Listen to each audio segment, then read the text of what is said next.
Le conseil que je vous donne, c'est quoi? Si vous êtes hypertendu, à 14, normalement, vous devez réussir à ne pas prendre de médicaments. Parce qu'il y a des molécules, ça, ce n'est pas inventé, hein, j'en ai parlé dans mon livre.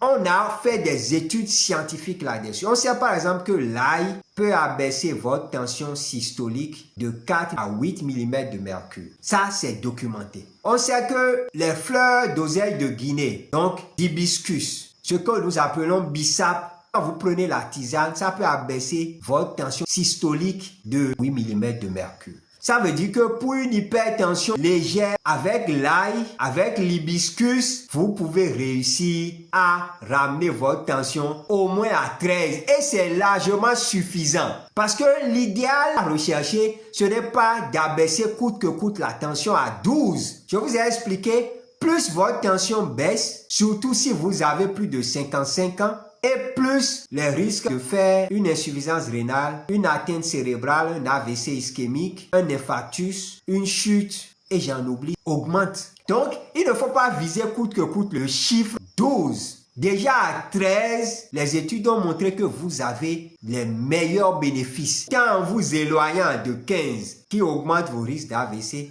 quand vous éloignant également de 12, 11, qui augmente vos risques d'hypoperfusion des reins, du cerveau et du cœur en sang. Donc, ces organes seront moins irrigués. Le point d'équilibre physiologique à viser, c'est quoi? À partir de 15, vos risques d'AVC sont nettement élevés. Donc, il faut s'éloigner de 15. Mais les études ont montré que à 12 ou à 11, il y a risque d'hypoperfusion rénale, cérébrale, cardiaque. Donc, les reins seront moins irrigués en sang, ce qui peut provoquer une insuffisance rénale. Le cœur sera moins irrigué en sang, ce qui peut provoquer un infarctus.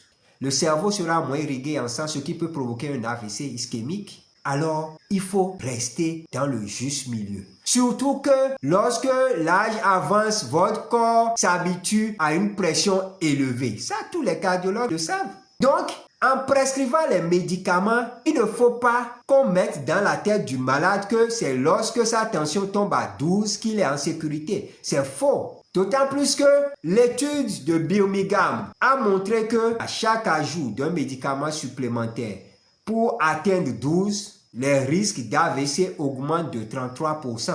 Et ceux qui prenaient au moins 3 médicaments pour abaisser leur tension à 12 avaient un risque élevé de 248% en plus que ceux qui avaient une tension à 12 sans médicament ou ceux qui prenaient seulement un seul médicament pour abaisser leur tension à 12. Donc, lorsque j'ai une tension qui est capricieuse, qui résiste au traitement, il ne faut pas chercher à rajouter des médicaments encore et encore. C'est dangereux. Il vaut mieux chercher des solutions naturelles pour réduire au maximum le nombre de médicaments qu'on prend.